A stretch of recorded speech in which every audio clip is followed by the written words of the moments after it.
Welcome back to Financially Free with LaToya and Tracy, the podcast where your journey to financial freedom starts here together. I'm your host, LaToya. Part 3, the final episode of Life with Rashida series with Eshe Rashida.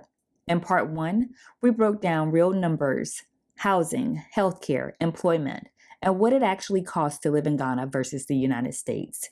In Part 2, we got practical, shopping, negotiating etiquette, currency decisions, and Eshe talked about starting a business in Ghana. But today we're talking about growing while uncomfortable. Because let's be real, growth and comfort don't coexist. We're discussing the role we play in our own self-sabotage, those internal barriers we create that keep us stuck, and how to recognize when we're standing in our own way. Eshe shares her vision for making Life with Rashida accessible to others who want to experience Ghana authentically. We talk about the realities of traveling to Ghana, including adapting to the time difference and what that adjustment period actually looks like. And here's something I'm really excited about. We're also discussing MoCo, Money with Confidence, my financial coaching and literacy app launching Q1 2026. MoCo is built for everyday people who work hard and deserve better. Real education and coaching that's accessible to everyone. I can't wait to share more about how MoCo can support you on your journey to financial confidence and freedom. This episode is about mindset, access, and taking action despite the discomfort. Whether you're considering a move to Ghana, starting your own business, or simply ready to stop sabotaging your own progress. This conversation will change you in the best way possible. So settle in for this final episode of Life with Rashida. It's a good one. Let's jump back into my conversation with Eshe. Here, we're talking about being uncomfortable. In my opinion, I feel like that's where you will find like that growth for yourself when you are uncomfortable. And that, I mean, it is uncomfortable. It is. Like, I have been in some uncomfortable places physically and emotionally. Like I remember one of the biggest things I had to come to grips with was like how big of a role I played in my own like sabotage. Right. Same here. That is a real uncomfortable place to be. It is. It's very uncomfortable. Like, what are you doing? Right. You know, seeing like your ugly pattern. Oh, like get it together. Right. Come on. Like this won't his fault. This won't her fault. Right. This is all you. Yeah. All you. That is an uncomfortable, and you know, it's bad, but it's necessary. Yeah, it is. But it's also a growth opportunity. It is a growth opportunity. A big part of like these retreats or these experiences for us, because to your point, you said a lot of times these spaces are not, they're not designed with us in mind. And I want to change that. Yeah. I want to make them designed for us, by us. I want them accessible to us. Like, so one way I plan on making it accessible is I want like one of my key demographics definitely will be, you know, a lot of the women that we know. Mm-hmm. But then one of the asks I will have of them will be, can you sponsor another woman's experience? Yeah. Yeah. And it doesn't have to be like whatever you can donate toward it. Right. You know, if it's $5 or if it's $500 or a full on experience. Yeah. Because a lot of times we're going to be, if not most of the times, we're going to be the ones that are going to help each other. Right. Very rarely are people trying to help us. Right. It's not us.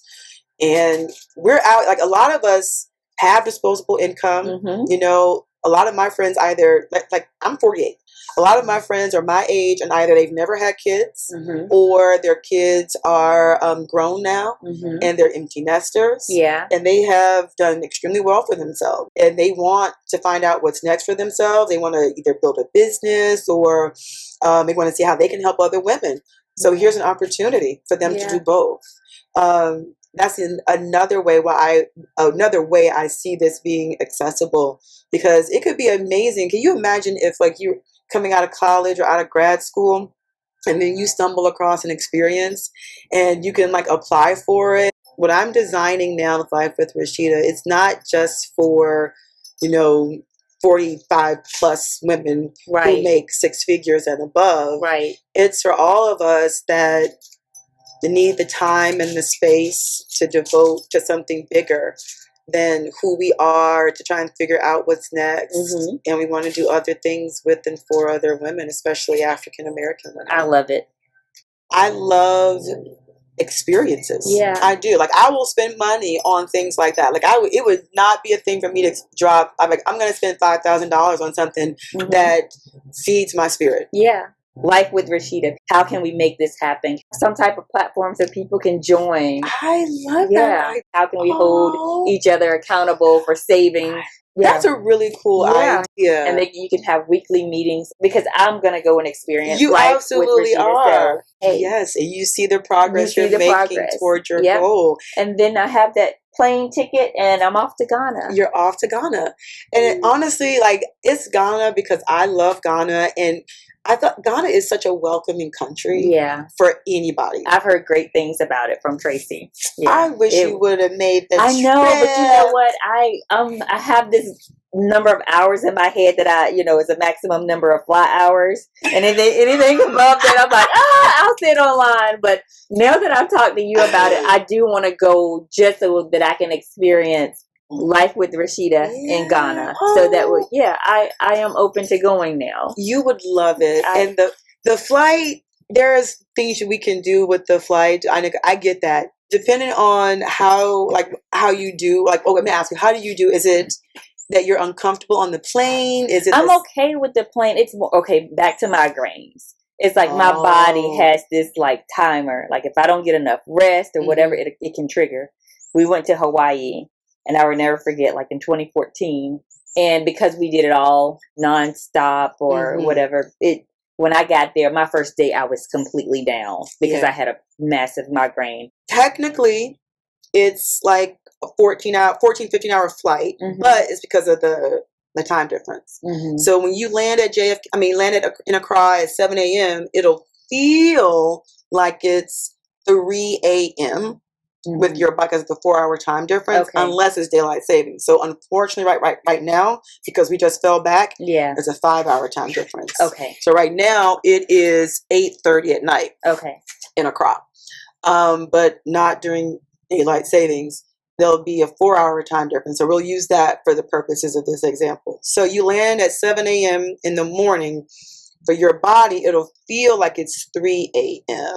Okay. So you will have been on the plane, technically, hours-wise, it would feel like about 12 hours. But because of the time difference, the flights in themselves are 14-hour flight. Like the 14-hour flight time, like as far as air time, like in the air. That's the 2 hours from RDU to JFK is about 2 hours. And then the flight time from JFK to Accra is like 12 hours. So 14 hours total flight time. Okay. But that last leg of the flight, you're in the air for about 11 hours and some change, but then with the time difference. So I always tell people, when you come to Ghana, that first day, don't do nothing. Don't do anything. Don't do anything. You get in, you get your stuff, you get your food, and you go somewhere and you sleep. Okay. Until you wake up. Okay. You really want that first day. Okay. You really, really, really do. You don't want to sleep too much because you want to get on the Ghana schedule. So what I recommend is when you arrive at 7 a.m. that morning, you try and get to sleep within 2 or 3 hours of landing. And then you sleep for about maybe 4 hours. And then you wake up in the afternoon. And then, because in the afternoon, because we're 4 hours ahead, you wake up in the afternoon, it'll feel like a normal morning time from the U.S. And so you conduct your day, and then you go to bed at around maybe a 10 p.m. local time. And it'll feel like 6 p.m. back in the U.S. But because of what you've gone through, you'll feel like it's bedtime. And you go to bed at 10 p.m. at the latest.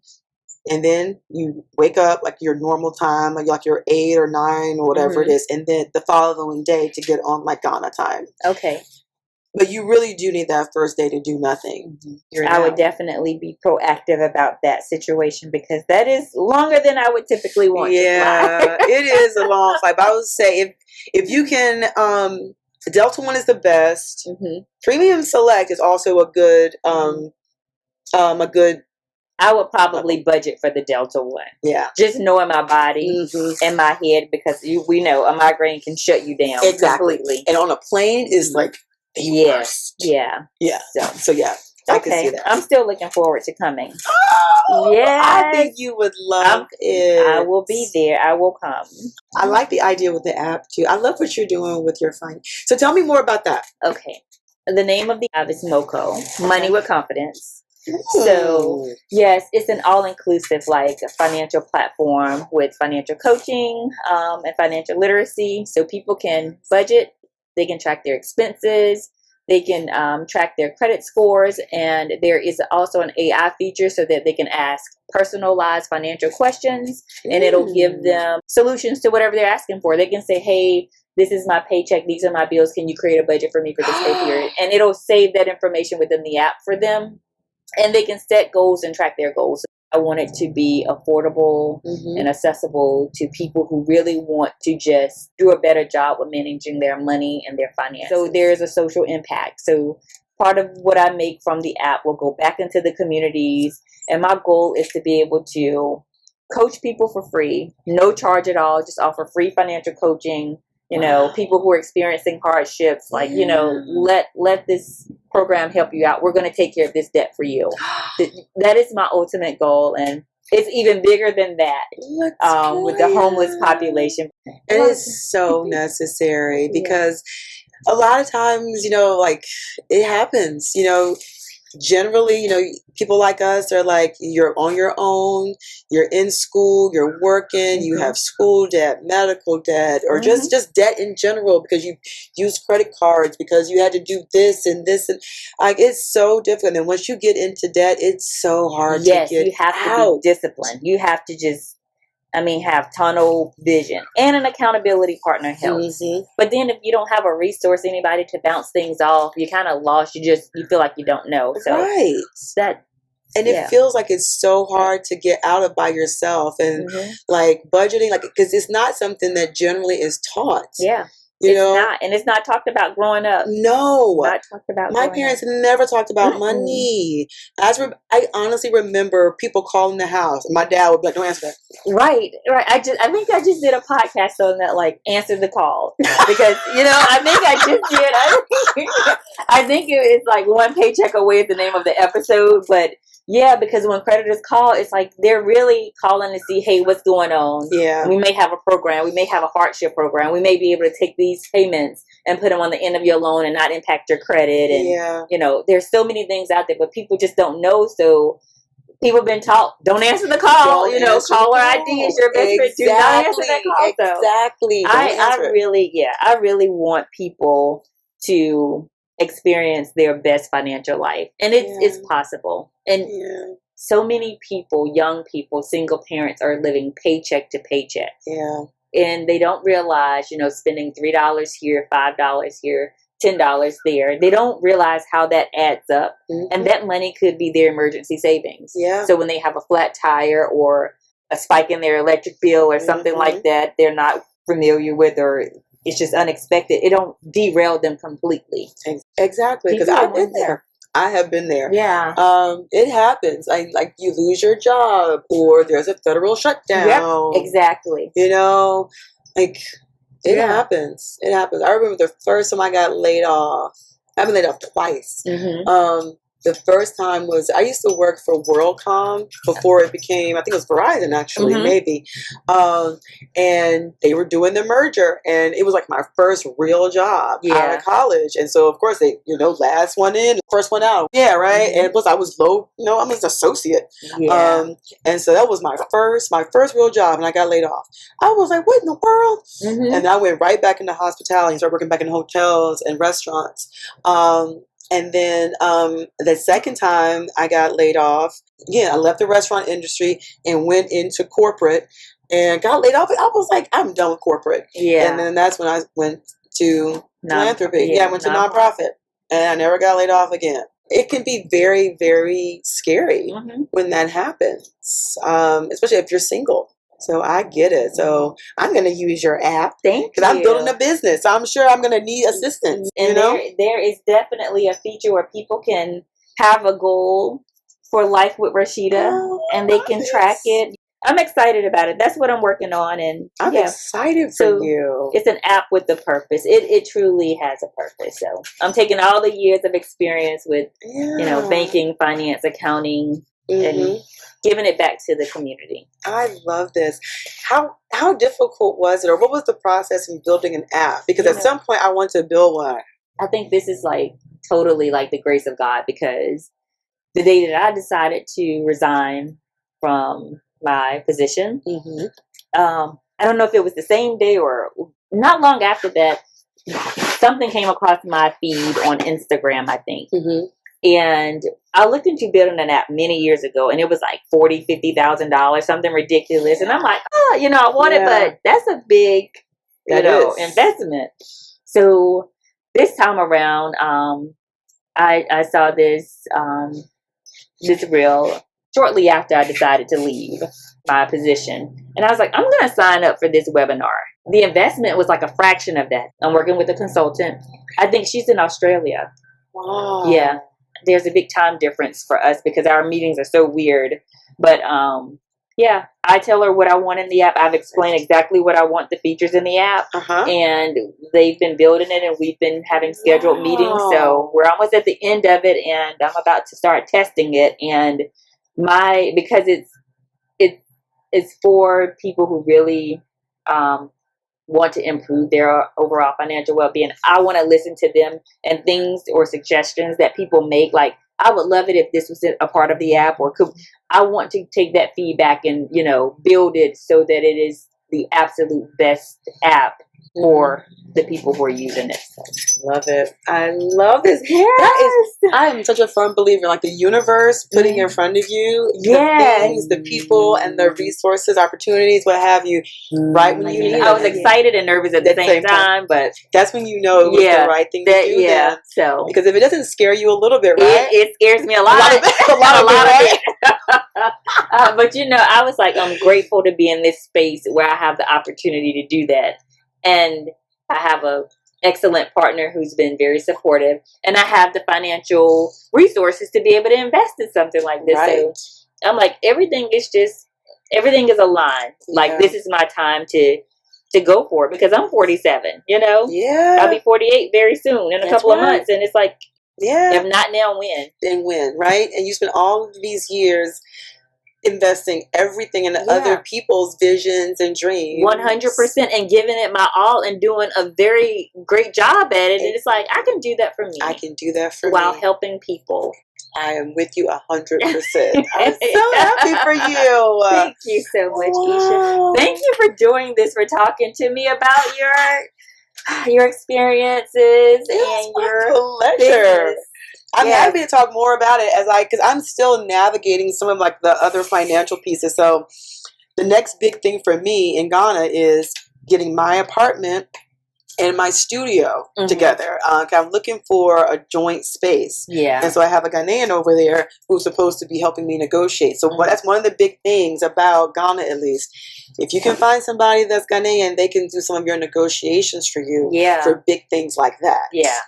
So I'm sure that's going to be a story in and of itself. Well, we'll have to circle back and talk more about this and share with the community. Eshe, I cannot thank you enough. This series has been everything I hoped it would be and more. Thank you for your wisdom and your willingness to share your journey so openly. We started this series asking about the cost of living in Ghana, and we're ending it talking about the cost of not living, the cost of staying comfortable, of sabotaging ourselves, of not pursuing what we really want. The shift is everything. So here's what I want you to do, listeners. If you are intrigued by what Eshe is building, connect with her. Follow Life with Rashida on Instagram, and her link is also in the description. Life with Rashida isn't just a travel experience. It's an opportunity to create space for yourself to figure out what comes next. If you're ready to get serious about your overall financial well-being, join me, MoCo. Money with Confidence launches Q1 of 2026. This is a financial coaching and literacy app built for real people with real lives. You work hard. You deserve a financial coaching and education platform that actually serves you. Go to trymoco.com to get on the wait list, and let's build your financial confidence together. And most importantly, stop being your own obstacle. You know growth requires discomfort. So what's one thing you're going to do differently this week? And here's something special. This is not just the end of our Life with Rashida series. This is also the season 1 finale of Financially Free with LaToya and Tracy. What an incredible first season this has been. Please follow us on Instagram for financial tips and inspiration as we gear up for season 2. Thank you for joining us for this 3-part series. If you found value in these episodes, please share them with someone who needs to hear this message. Leave us a review and make sure you're subscribed so you don't miss future opportunities. Thank you for being a part of the Financially Free with LaToya and Tracy community. Until season 2, choose growth over comfort. Thank you.